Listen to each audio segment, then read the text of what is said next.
Welcome to Powerless to Powerful with Angela Bennett, a show that brings a sassy mix of transformative advice on health, relationships, love, career, and mindset shifting, together with some fun and laughter. Powerless to Powerful with Angela Bennett begins now. Hello, good morning, and welcome to Powerless to Powerful podcast and show. My name is Angela Bennett, and my fantastic guest here today is all the way from Arizona, I think, from memory. Yes, Arizona. Woohoo! So we have the amazing Deidre Calcoate with us today. Deidre and I have had the honor of being in a couple of books together, but we'll get to that a little bit later. Hi, Deidre. Welcome, welcome, welcome, and thank you for appearing on our show this morning. Thank you for inviting me, Angela. I am very excited about this conversation. I'm so excited too because you have a few things that you do in your life that I'm extremely interested in and curious about. So, if you wouldn't mind just telling us a little bit about your journey and how you came to where you are today and even being here with me on this podcast. Yes, I'm very grateful for my life, and I haven't always been there. I am a late discovery adoptee, and part of what I write about is how that feels to not know who you are. I didn't know until I was grown that I was adopted. No one told me. My mother kept it a secret, and the family didn't tell me. So I am a late discovery adoptee, which I say first because it really kind of made drew the line in the sand of what my life would be. And so I became a child welfare worker, went to college, became a child welfare worker, and was married, adopted a child. Unfortunately, I couldn't have my own. And I say that unfortunately because it was a very hard struggle for me going through that. My adoptive mother, and I say this knowing that she had her own pain, told me when I told her I knew I was adopted that I would never have children, that she had done something to me. I'm not sure that she did. I'm not sure it wasn't psychological with me saying I would never have children. But anyway, but I have a beautiful daughter and three grandbabies. I have moved to Arizona from Chicago, Illinois, and lived in Tucson and got a divorce, and we moved to Phoenix. My former husband did the best thing he could ever do for me, and that was to release me from the marriage. He was not ready for what I was ready for. And so we were growing in different directions and we stayed friends. He became a friend of my king's, and our families spent holidays together when he was here. And I've worked in child welfare, in behavioral health, and all those areas that support children and families the majority of my life. And last summer, I turned out, not this July, a year ago, July, I tell people I turned out the lights and closed the door for my 9 to 5. And as Shetty says, I started my 24/7. So I took a course with TIR, Thinking into Results, with John Tallarico and his crew. And after that, I started writing. I became a brain spotting practitioner. And I'm loving being at home working with people who are in need of some support, especially birth parents who have had to give up their children for whatever reasons, adoptees. It's a lot of us that need healing, especially in this day and time with everything going on, right? Hmm. So that, I hope that's quick enough. That's a little bit about me. No, that's beautiful. And I actually just want to, for a moment, honor the parents that are brave enough to to to go through the pregnancy, to birth their children, and then to have them up for adoption. I can't imagine what that must be like having 5 children of my own. I just can't imagine what that must be like. There must be so many different scenarios that they have to overcome and work through and face, and I just can't imagine. And for the children who are adopted out, whew, that's just a whole nother chapter and another show, and there's just so much to be said around that. And I don't know enough about it. Like, I know how my heart feels about it, and I know that they are so loved and so worthy of being valued and seen and loved and accepted and belonging in this world. And there's just so much that goes into it, so we don't really have enough time to do that, but that's another show. But on that that topic, I guess it kind of aligns with, thank you for sharing your story to start off with, but it kind of aligns with my empowerment quote, which is, you may not control all of the events that happen to you, but you can decide not to be reduced by them, by Maya Angelou.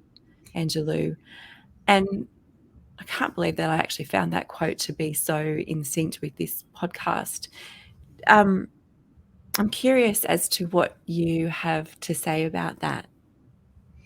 That is so very important. And it has been a very hard lesson for me to learn growing. And that is to not take everything in, not everything. And I was listening to Dr. Wayne Dyer the other day, and it was going, and all of a sudden I hear, stop justifying yourself to others. Wow. So Amen.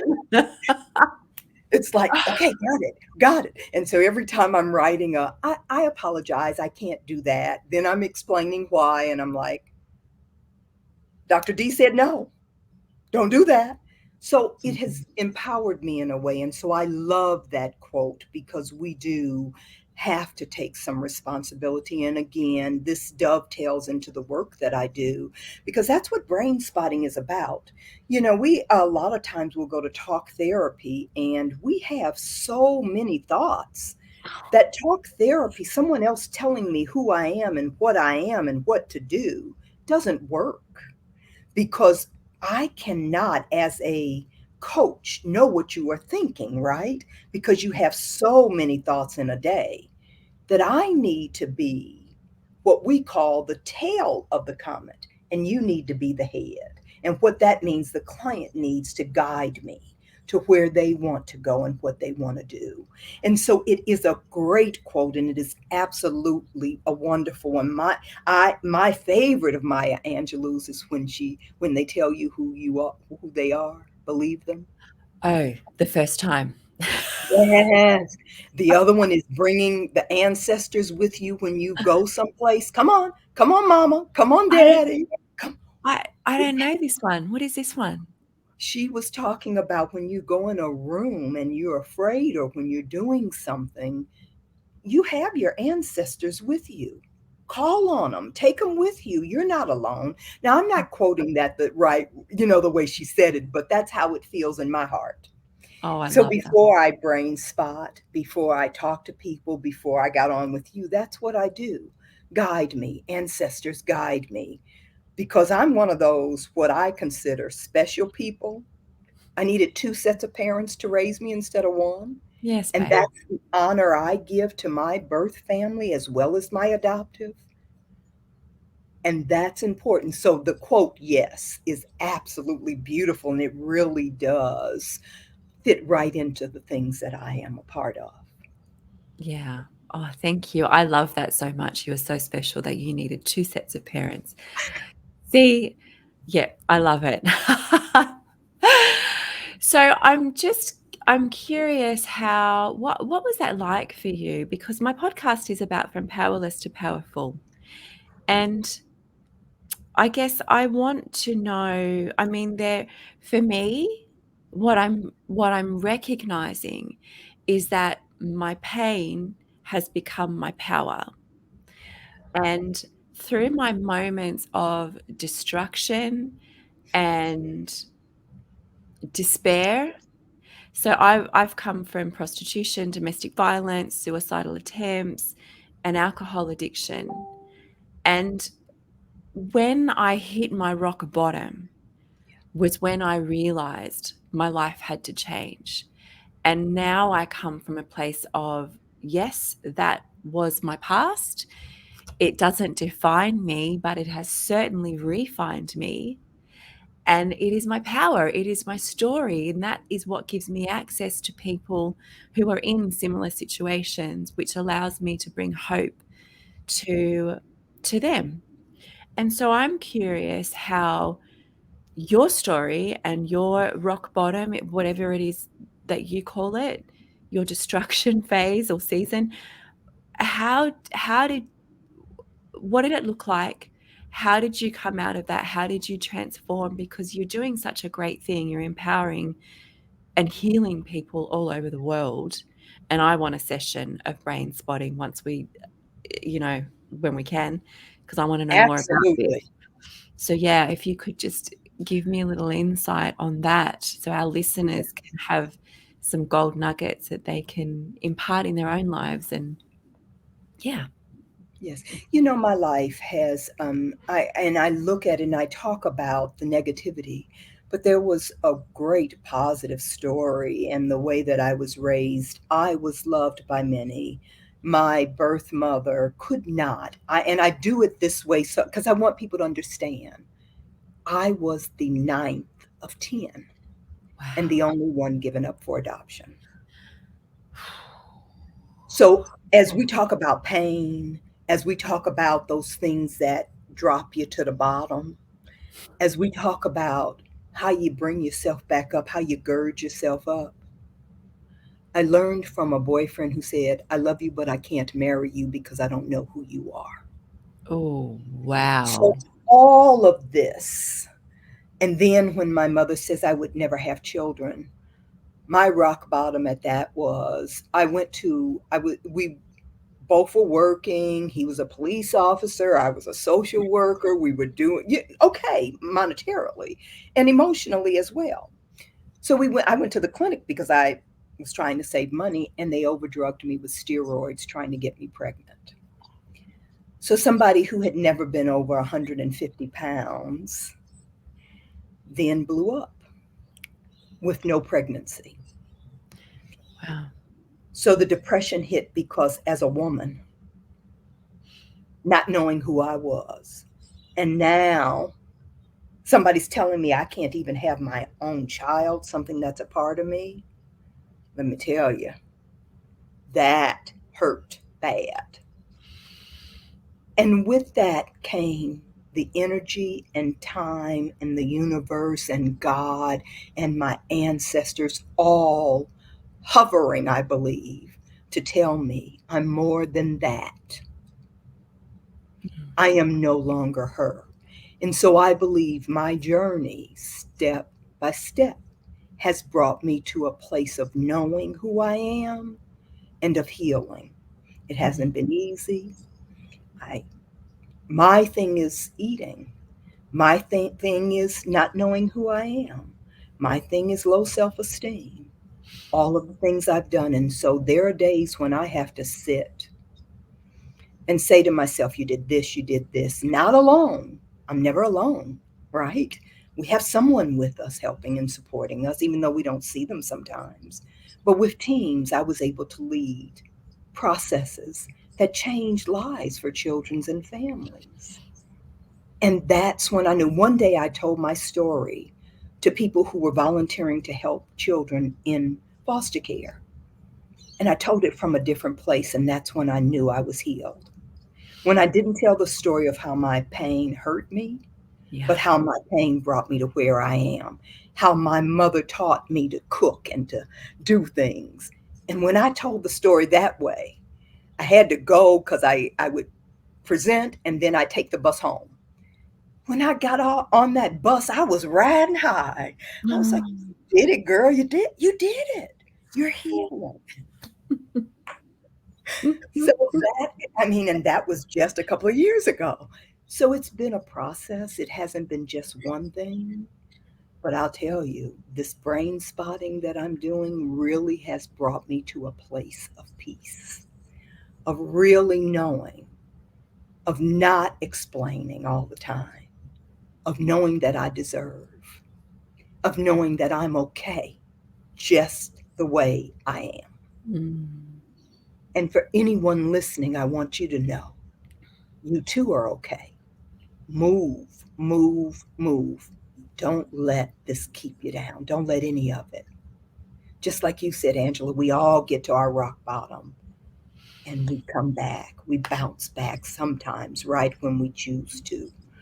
I see young children who are in pain because they were grew up in foster care or was adopted and around their what people call gotcha day. Please don't call it that. That doesn't feel good to me, right? You got me. My Mm. mama didn't got me. How you got me? Mm. So it's just people don't understand or realize what they're saying and the pain that it can cause others.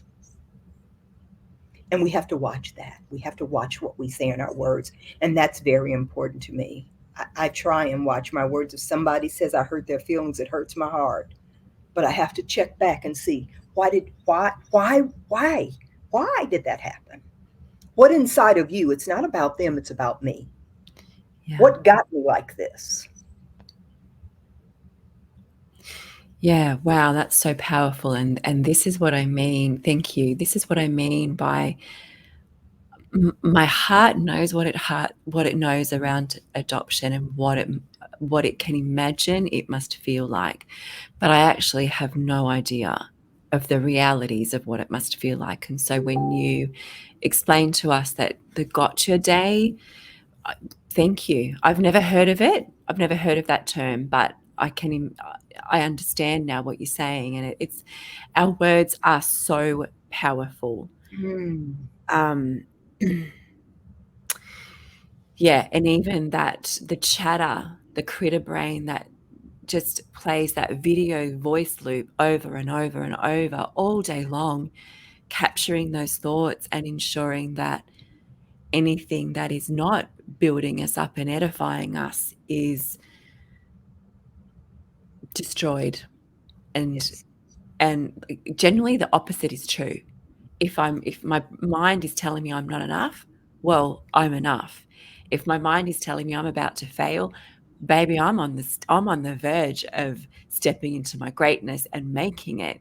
So fine, tell me I'm going to fail, but I reckon the opposite. I'm believing the opposite is so, because these thoughts are so uh, they can become entrenched, and we don't even realize half of the time. But if we do listen to that voice and take note of it, then we can capture it and really turn it around and go, that is not true. I refuse to believe that, because we've all been through stuff. yes, yes, We're alive. And that's how we know we're alive, because we have pains, we have disappointments, we have people that break promises and let us down. And I guess it's really what we choose to do with that. We can sit in that as long as we want to. And when you have your pity party, no one comes with you. It's always by ourselves. But it's like, have your pity party for a few seconds, a few minutes, and understand what you're feeling, why you're feeling it, and where it's coming from, maybe, and then get out of it, because you yes, deserve so much better than that. Y- that the choice that we have of the decisions that we make are either your next your best or your worst. Basically, you get to choose. You're going to stay here or you're going to keep going forward. And I'm not saying to diminish or ignore or suppress what you're feeling, because I think it's really important. Actually, I know it's important to work through that, because I know yeah, for myself, having suppressed trauma of over 3 decades, mhm, when 3 decades of stuff comes up, it nearly took me out. yeah, And I had to take time out to actually work through all of that stuff. I had to have a therapist. I ended up in rehab. And I, I promise the journey of working through those hardships and that pain is so worth it. It's worth what's on the other side. It's worth facing it and delving into it and healing your heart from it and not hanging on to bitterness and unforgiveness and moving through into your next best version of you. Oh my gosh, I'm loving this conversation. Me too. And let me tell you, I don't want anybody to hear me saying that children should be remain in situations where they are not being cared for. What No. I am saying is, community, step up. People, listen. Feel with your heart, and let's support the healing of those who can't do it alone. I did the same thing, Angela, all my life. Throughout my life, I have had therapists. When I decided, and I would get, it would take me out too every time, takes me down pretty hard. And one of my therapists, I'll never forget, I was telling her, oh, I've been sick.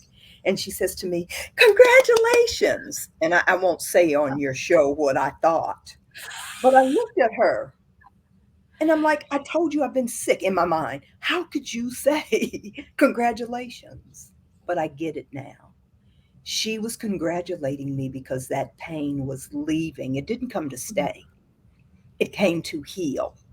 And so I know my process is when it takes me out, is healing. And so now I celebrate the next part of that and being the best person that I can be in uplifting me and others. And that is the way I see it now. No, you take me out for a few minutes, but I'm getting back up. Yeah. No, no, no. And that's why I do this work that I do, because I know the pain, oh, too real. But I also know the pleasure. I also know how it feels, like you said. Yeah, it's painful to go through, but we can do this with each other.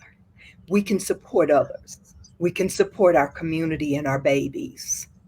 It's important. It is so important because they can't speak up for themselves. We have And to some be. adults can't. That's so true. That is so true.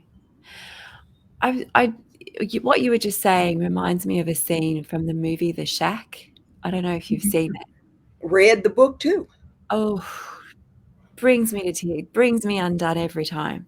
Yep, But there's a yep. scene, there's a scene in that movie, and the gentleman, the father who lost his daughter, is face to face with God, and he goes, "Why did you bring me back here?"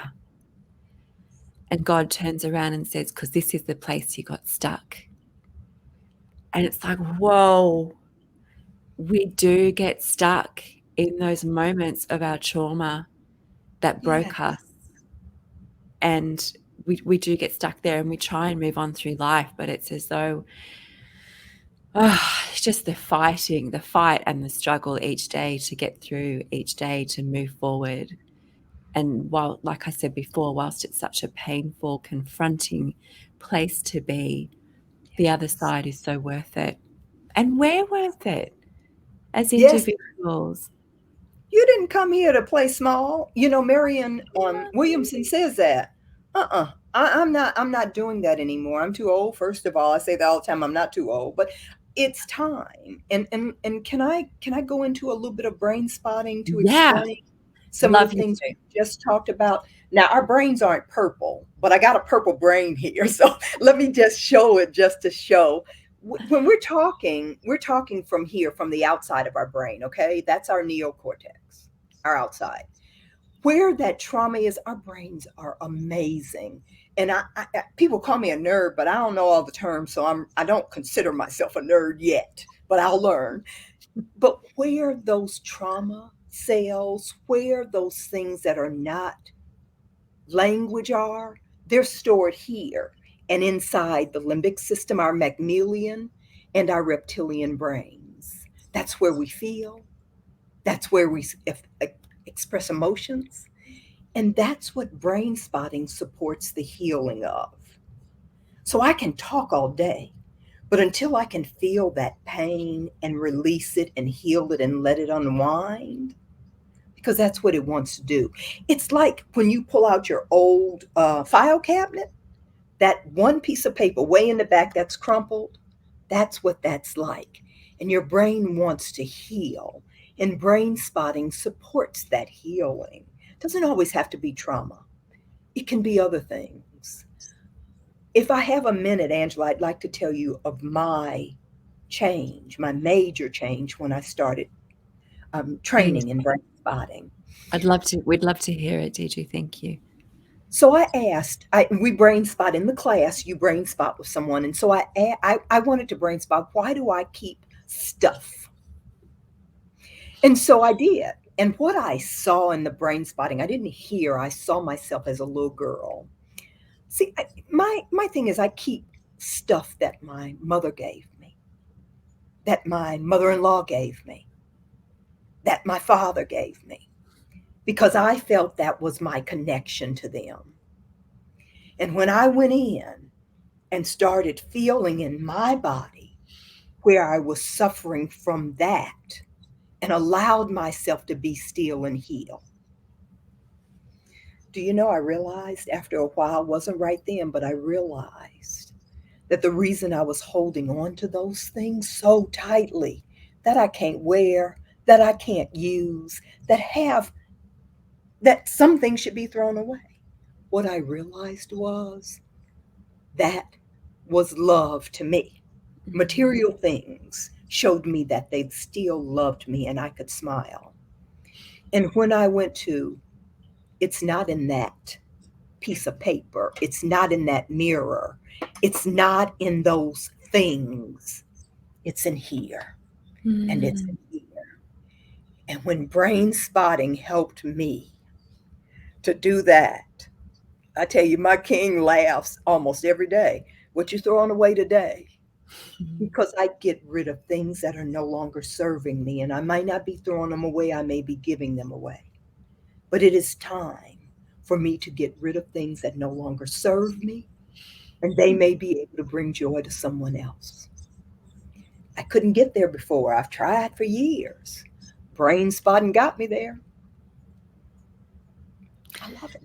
Oh, I love it too, and I haven't even had a session with you yet, but I'm coming, honey. I am coming. Wow.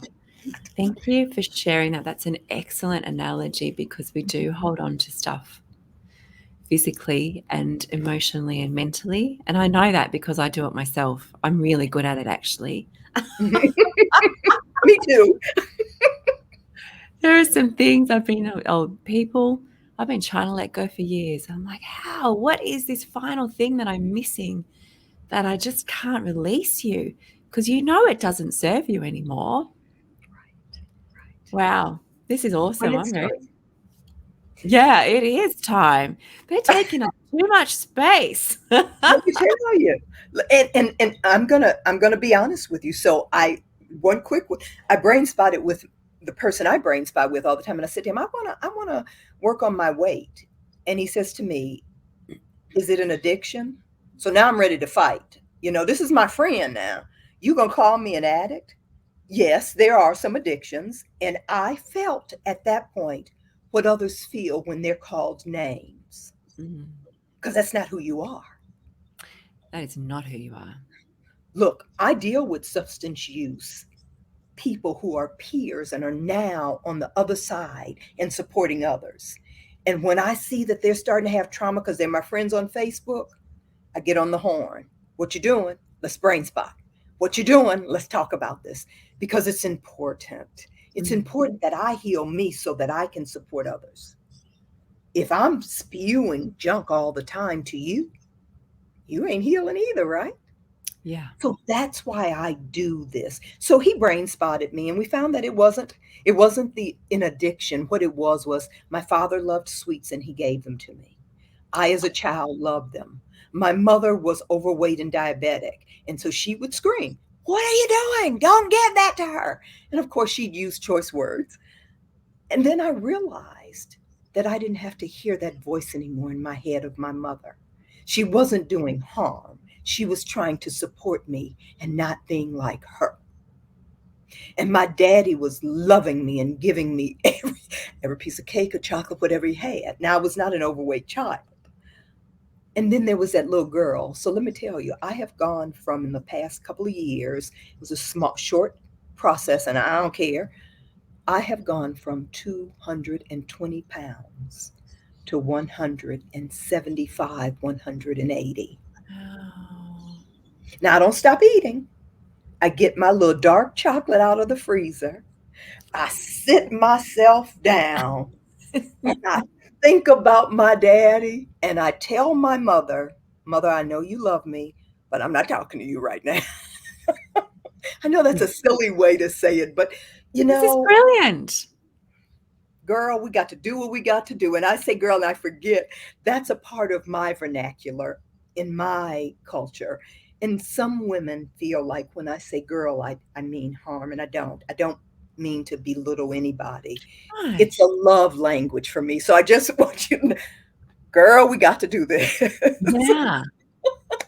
Yeah, it's interesting actually because our body knows, right? So if we take a piece of chocolate, piece of whatever the food is that we're eating, because I've had some eating issues before in my life in my younger years, and the tension and almost self-loathing of putting that food in my mouth, I'd later go and stick my fingers down my throat, which is just another podcast all over again. But it's interesting. Our body knows. So if we are eating something and we're tense and we're beating ourselves up about that food that we're putting into our mouth, our body absorbs and digests it differently than if we see that same piece of food, even if it's a piece of chocolate, Yes. and like nourish our bodies with that in that moment and relax and love ourselves through that moment of ingesting that food. And so it is broken down differently. Correct me if I'm wrong, but No, you're right. the food is absorbed and broken down differently and processed differently. And the nourishment or the nutrients that are held onto our body are different when we eat in love and uh, slowness and patience and out of nourishing our body than if we eat it in tension and self-loathing and I shouldn't be putting this in my body, resistance. Yes.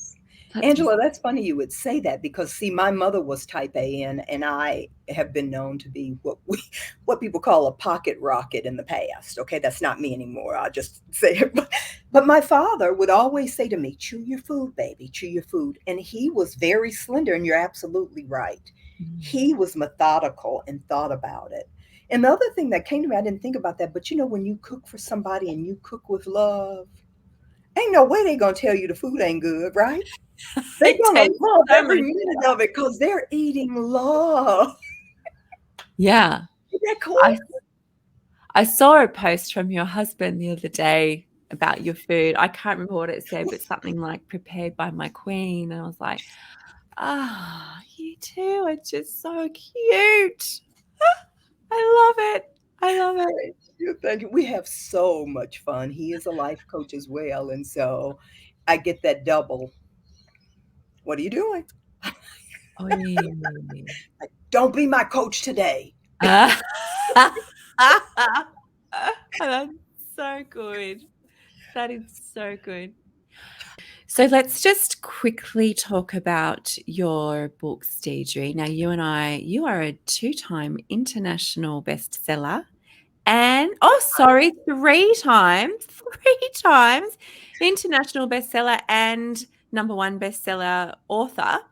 So two of the books that we have done together, two anthologies. One is Who Wouldn't Serve a God Like This? And Deidre's chapter in there is called Bruised, Scarred, but Not Broken.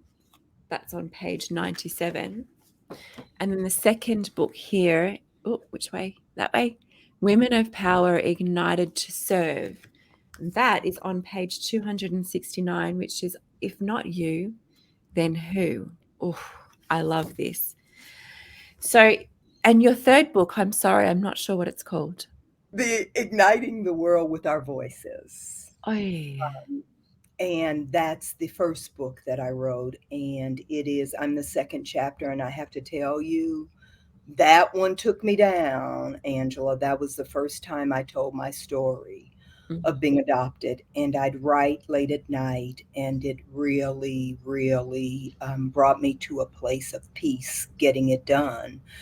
But it was very hard because didn't want to hurt anybody. I didn't want to tell the story from a place that would be sad, but it's true. And so before I sent it off, I'll never forget the minute I was going to send it. I finished it off, I saved it, and I went in, and my king was sleeping. I said, "You got to wake up. I got to read this to you. He can't read it now. I got to read it because I want him to feel." Mm. And I read it, and he was like, "Wow." Oh, I pushed send, and the floodgates just opened, and it was such a release. I'm so very grateful for the writing of these three books and what they have done, not just my story, your story, all the other we have done some mighty work in those three books, no. and they are amazing. They are amazing. It is. And our story, it happens to us, but it's not for us. There you go. And our story and our experience is for someone else's freedom. So when we tell our story, it's not a woe is me, this is what I've been through, but it's like, hey, I've been through this. I mean, as like honestly, as a prostitute and alcoholic and all these things, there is no way that I would have thought that I would have had my own podcast, been mentored by Les Brown, written 7 books now. Like there's 7, honey. And I tell you, the last one, which was with Les Brown, I was this close to pulling out because I was in the midst of all of my stuff. And that chapter for me is called Embrace the Wilderness because I had to embrace Mm. what I was going through. It's possibly one of my favorite chapters. But yeah, so, and I love that. I mean, you've come from your past as well, and now you're a 3 times best-selling author. I mean, we have limitless potential. Yes. And it's not just you and I. It No, is everybody. And that's why I believe is a part of the reason that you do this. And it is always my intention to leave people with increase. Now, I want to just harken back one more time. I had forgotten the name of my chapter in this. See, that's how it goes away. But it's called Unworthy to Be. oh, I have goose pimples Oh, everywhere. yes. I'm so glad it came. Thank you. Thank you. Called Unworthy to Be. And that is, phew, you Wow, felt that one, right? I felt that. How many times have we had words like that spoken over us? Wow. Yes. Yes. Okay. I But we feel are worthy to be. We can't leave it at that. We are worthy to be. We are worthy. That's why we're here. We're breathing. We've had these things that we've gone through to support others. I was just about to say this is our prep. These moments are our preparation Yes. of stepping into our power and our purpose. Yes. And as I said earlier, your pain becomes your purpose and your power, and your mess becomes your message to share with people. And I just love how God just transforms, God transitions, and moving from these places of just complete devastation into greatness and uplifting others and empowering others. I just can't think of anything more that I would love to be doing because if I can serve someone else through my story, it makes everything worth it. Doesn't it? Yeah. You know, the amazing part is that when I'm brain spotting, when someone is coming here, when I'm on Zoom, when I'm going to their house, oh, I'm just, I'm on cloud 9, maybe cloud 20. Not because I like what they're going through, but because I stay in the possibility, because Mm. I know what I consider the magic. When you look and you see something that you don't know. I had a lady who wanted to know if her goal matched her vision in her life, in her values. She Wow. saw some things that made no sense to me. When she's done and she was complete, she's like, I'm not going with that goal. It doesn't match who I am. Wow.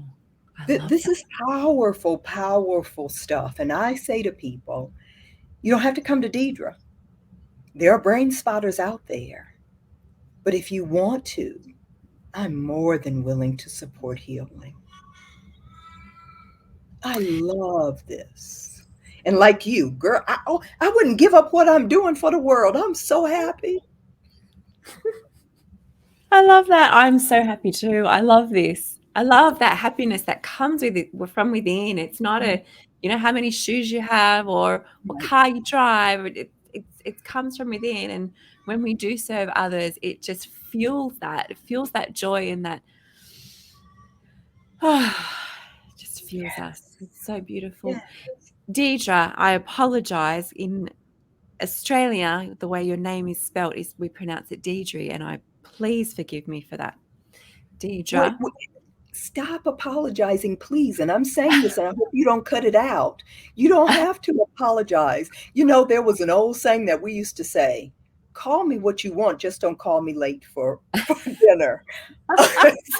So, look, Deirdre, I Oh, I get it. love Dee. Yes. So I don't worry about my last name has an E on the end, and nobody can say Calcoate. I've been called all kind of stuff. So I don't, I got your surname right. you sure did. Absolutely. So I don't worry about you didn't say it in any way that was harmful. No, So no need to apologize at all. I I thank don't I don't like pronouncing someone's name incorrectly. It's important to me. okay. Thank you. It's, Thank it's you. Deidre. It should I, be an A on the end, but it's an E. help us Aussies, honey. Come on. Okay. I love it. So, Deidre, I'm just to wrap this up this morning. What is one piece of advice that you would give our listeners on how they can empower themselves through their journey of growth and success and from powerless to powerful? There are so many tips, but some of the things that I like to do is I put major sayings on my walls. I have a pen that I can write on my mirror in my bathroom. So I write, I am, whatever it is that I'm working towards, who I am. And I would say, you're not alone. Don't Mm. try and do this alone. Don't let the shame keep you from talking to someone. Do something to heal. Life is beautiful, even when it's messy. Please seek out someone to support you. You don't have to do this alone. Read. If you don't like to, YouTube is a fabulous Google. If you think it's depression, look at some of those videos that tell you how to get better. If you can't see someone, talk to someone online. Find a way to support yourself. I'm here. Angela's here. If you look on Facebook and all of the authors and people that are around, someone will support you. Pray, believe that you are worthy. Rest, drink a lot of water, and be who you are here to be because what you're seeking is seeking you. And I yield. Oh, girl. Rest is productive.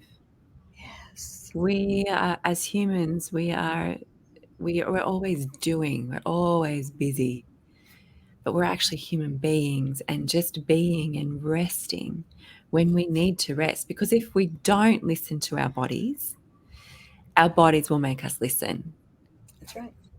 And I And know that. all I'm too. sorry, go ahead. No, that's okay. I know that all too well with my body shutting down in 2016, 2015, shut down. So I know how rest is paramount. Sorry, you were going to say something? Yeah, I was just going to say, and you know why we do that, right? We move, we go, we do for other people, we do things, because then we don't have to think. Our monkey brain keeps talking to us, and we just do.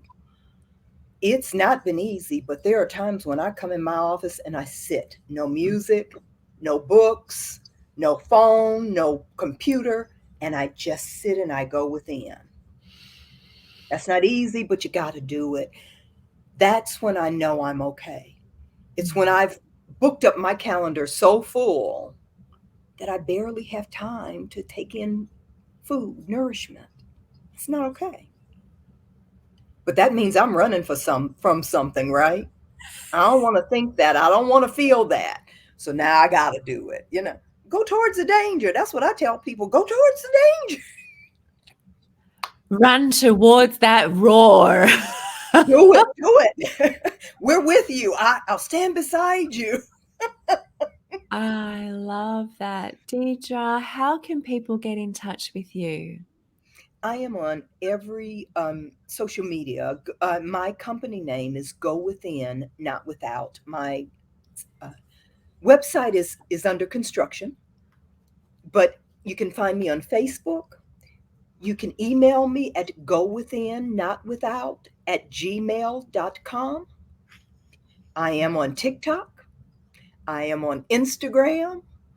I think that's about it. But I'm there, and so Yeah. Google my name. I'm not hidden. You can find me, and if you want any of the books, let me know. I'd be glad to autograph them and send you a hard copy as well. That is so wonderful, Deidre. Thank you for your time, for your insight, from your experience. I have gained so much from our time together, and I now have a new friend and co author twice. What an honor. Thank you. And thank you to all of my listeners. If there is someone that you think could benefit from Deidre's practice and from this message that we've shared today, please, please, please share this podcast with them. And you can also reach out to me at angieb.com.au. Have an amazing day. Thank you so much for allowing me to come. It's been such a pleasure. Thank you to your audience. You are a pleasure, Deidre. Thank you.